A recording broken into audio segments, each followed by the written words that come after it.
Good morning. It's Monday. Yay. I hope that you're excited that it's Monday, that you woke up ready to go, ready to get where you need to be, and that you're not going to let this day control you. That you are going to control your day, that you are going to live today by your design, not by anybody else's, and that you're not going to let it take over your life, okay? Today, you commit to having a good day. Today, you commit to having the most productive Monday you've ever had in your entire life. Amen. Right? All right. Cool. Okay. So I hope you had a good weekend. A few things. I feel like I have to say a lot of things now all of a sudden. One, I upload the videos when I'm done with them on YouTube. You can find the link at in the bio. The link in my bio. I do have a podcast. You can find the link in my bio. Let's see. Oh, if you're watching this on YouTube, please don't forget to, if you're watching this anywhere and you find value in it, please like or share or comment or something, because that gives other people the chance to see it, right? And if you find value in it, chances are somebody else is going to find value in it. And Jesus just wants us to share, right? So he wants us to share what we find valuable so that other people can find that as well. Okay, so today I am in Psalm 25. I do realize that reading the Bible this way is slow, but let me tell you guys, reading the Bible this way is actually faster. I'm doing it faster than what I was taught. What I was taught is one verse at a time, literally one verse at a time, okay? And that could just be, to you, O Lord, I lift up my soul. My God, in you I trust. Do not let me be disgraced. Do not let my enemies gloat over me. It could be that slow. If you want to read the Bible slowly and really get some good feedback from God, you're always going to get feedback from him, but I'm just saying. If you want to really interpret it, you want to really digest it, you want to really take it in, don't read it like it's a novel. Don't try to get through as many chapters as you can a day. Don't try to sit down and I'm going to read a chapter a day. I'm going to read a chapter every hour. I'm going to do this. I'm going to do that. Don't try to do that. In fact, that's part of what today is all about. And I take a lot of my inspiration from things that I just see around, and obviously from what God guides me to. But I feel like he guides me to things that I'll start to see and I'll be like, oh my gosh, that's so true, right? Today, I want to talk about the small things. And so doing the small things in your life and how the small things equal the big things, right? And so part of that, all right, I know a lot of people have huge aspirations. They hear people say, I've read the Bible like 3 different times. And then you're like, I'm a mom of 5, but I'm going to read the Bible. I'm going to read the entire Bible in 365 days, regardless that there's over 1,000 pages. I'm going to digest it all. I'm going to know what all the verses say. I'm going to have all of this memorized. And then 15 minutes later, or 15 days later, you're like, man, okay, what am I doing here? How I feel bad because I can't get to where maybe I want to read. I can't read as much as I want to read. I can read one verse, maybe. Sometimes the verse that I see is on my phone. Sometimes I come and do Jesus time, and that's my verse for the day. Sometimes, these are the things that happen, and this is what I have to do. That's fine. We give ourselves these huge dreams and goals and aspirations. And the thing about it is, if we want to change our lives, change in a huge fashion can take a lot of energy. And a lot of times the problem is we don't have something that is pulling us towards that change. Okay? I'm going to just take network marketing for an example because I'm going to tell you why. So, in network marketing, it's your own business. You have to do your own work. You have to take your own steps. You have to do your own things every day. You have to do what you set out to do. You have to be your own boss. You can't let it be a hobby if you want it to work, right? And there are going to be times, just like any small business. I own network marketing business and an elderberry business, right? So I have 2 businesses that are companies that I own. And when I say that, both of those, I have to be my own boss. If I don't do any work in them, there's no success. There's nothing happens. There's no forward growth in them. If I sit around and just wait for it to happen, nothing happens. So I have to be my own boss every single day, right? Well, to do that, we have to have a very meaningful reason. It can't just be the reasons that come from up here, right? It can't, because these reasons are too easy to let go of. Right? So anything that you're doing in life, if your reasons are up here, this is too easy. I don't care. Like, this is too easy to let go of right here. Whatever that is, it could be the rational reasons. Like, it could be the reasons of, if you're wanting to lose weight, it could just be, I want to fit into these jeans. Or, if you're doing, I don't know, whatever you're doing in life, if it comes from here, this is easy to quit. If it comes from here, this will pull you through the times where it would be easy to quit. Okay, and this is where Jesus lives, right? So when we figure out our meaningful reasons for the things that we are doing in our lives, this is where we are pulled through. When we figure out what those meaningful reasons are that Jesus has given us, this is where we are pulled through. If you want to find out the meaningful reason that you are doing something in your life, whatever that goal is, right now, maybe right here is your goal. Right here is the reason. If you want to find out the meaningful reasons, I suggest that you Google what's called the 7 Levels of Why by Dean Graziosi. And the reason that I say that is because those 7 levels of why changed my life in my meaningful reason of doing things, in my meaningful reason of doing network marketing, in my meaningful reason of doing my elderberry business, and every single day being my boss, and every single day getting up. When you go through the 7 levels of why, which I would be happy to go through with you. So if you want to go through it with someone but don't know who to, I would be happy to do that with you. Just know it is an emotional experience. You do cry.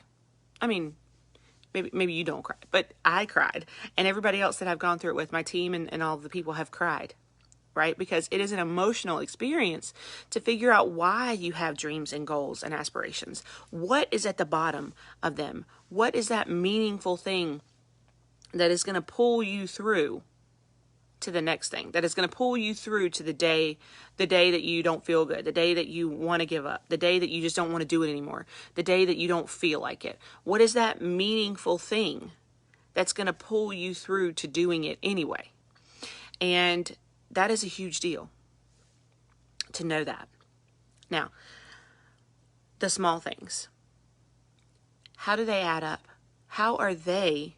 You hear a lot of times, don't sweat the small stuff. Don't sweat the small stuff. And in some instances, that is true. There are things like when you're getting married, not everything's going to go right. Just so you know, if you're watching this and you're getting married, not everything's going to go right. Okay? Not everything's going to be perfect. Not everything is going to be the way that maybe you envisioned it, or maybe somebody's going to be late, or maybe something's going to happen. Don't sweat those small things. You're going to look back on this day. You're going to love it. You're going to be thrilled that it happened, and the small things aren't even going to matter anymore. So don't sweat that, okay? But when people blanket that and never think about the small things, what you don't realize, but they're always looking, okay, let me back up. They don't think about the small things, but they're always looking at the bigger goals that they feel like they need to accomplish in their life. And they're trying to change things 30% every day, 30% every day, 10% every day, 50% every day. And then they get frustrated, which is why most New Year's resolutions do not succeed, is because we try to change things by 50% all of the sudden from one day to the next, right? There's no buildup. This is the 31st of December, and this is the 1st of January, and on the 1st of January, I'm going to be exactly different. There's no buildup. There's no help. There's no small things to build up to it. I'm just going to change things, right? And the problem with that is, that's why we fail. Because we try to go too big, too fast. And we forget that these small things are what get us to the big things. Remember, I'm going to read you this. I tell you the truth. If you had faith, even as small as a mustard seed, you could say to this mountain, move from here to there, and it would move. And it would move. Nothing would be impossible. Matthew 17:20. You see, the thing about it is, sorry, my nose is itching now. The thing about it is, have you ever seen a mustard seed? It's so small. So small. The small actions, the small things in your life, that's where you can control stuff. You know, I know a lot of people who want to control their lives. Probably most people would like to be able to do that, right? Not a lot of people are just like, oh, let's go with the wind, we're good. But God, He controls the big things. He controls. There are so many things that we cannot control, but we can control the small things, right? We can control the small things. We can control how we eat during the day. We can control how we react to situations. Just had this conversation with my 10-year-old yesterday. We can control how we react to situations. We can control how we use our time. How is our time used when we could be doing the things that further us to our goal, but we might be instead sitting on the couch watching Netflix, or doing something like getting lost in the scroll hole on Facebook. If you're lost in that scroll hole and you stopped on me and you're watching this right now, when you're done with this video, I want you to hit pause or play or home or whatever makes you get out of your phone and go do whatever it is you need to do right now. Stop letting it sit on the back burner and then you're feeling bad because it never gets done. There's a lot of time that we have that is wasted during the day because we feel like we need to sit down and take a break. And I'm not saying you don't need a break. You do need a break. But it is going to make you feel so much better to go and accomplish that task that's sitting there in your brain, just going over and over and over and over and over, and you are not getting it finished because you're pushing it off. You're going to feel a lot better if you go ahead and get that done. Now, the small things in our lives, those are the things that we can control. Those are the things that we have mastery over. So when you want to accomplish a goal, maybe it's losing weight, maybe it's building a business, maybe it's whatever it is, and you want to accomplish this goal, maybe it's just growing in personal development. 1% changes every single day are what make the difference. 1% changes every single day are what make the difference. Don't try to run 50% in after doing 0% the day before. And then not committing to that, not being, so having that meaningful reason. And then you can't go through with it. You can't follow through because it was too much change at one time. And life tries to stop you. Life throws in all of the things that it can throw in. Satan throws in all the things that it can throw in. He can throw in to stop you. And then when you do get stopped, you feel like, oh, man, I failed again. Man, I failed again. Don't do that to yourself. Remember, the small things in your life are what matter. And I want to just tell you this too. Okay, so the small things in your life are what matter. If you are going to through a goal that is Jesus-led, if you're walking down the path that Jesus has given you, we talked about that on Friday, walking that path and being sure in your steps and knowing that there are going to be obstacles, knowing that there's that one big door of caring what people think about you. We talked about all that on Friday. Listen to this. This goes really well with that day. God arms me with strength, and He makes my way perfect. He makes me as sure-footed as a deer, enabling me to stand on mountain heights. Psalm 18:32 through 34. When you are walking down the path that God has given you for the goal, the dream, the aspiration, whatever it is, He has already walked those steps. So He knows exactly where you're stepping, right? You may see the big goal, right? And you may think, oh my gosh, I need to change my whole life to get there. You can't do it in one day. Okay, I want you to hear me. You can't do it in one day. You can't go from right here, right now, to 10% to 50% the next day, even 10% the next day, or 30% the next day. You have to do it in the small increments that will add up to that goal, that will add up to that dream and that vision that God has given you, because you can control the small things. And when you control the small things in your life and you show him the responsibility that you have, the ability that you have to control the small things in your life for your good, and to continuously do that, to be consistent in that, then he is going to honor the work. He is going to multiply your work. Oh my gosh. Listen. He is going to multiply your work. You think you have to go and jump off this huge cliff and do all of this at once. But when you do the small things, you get less overwhelmed. You take more steps daily. You do not get discouraged, and you are less likely to fail by quitting. Look, the only person that ever failed is the person that quit.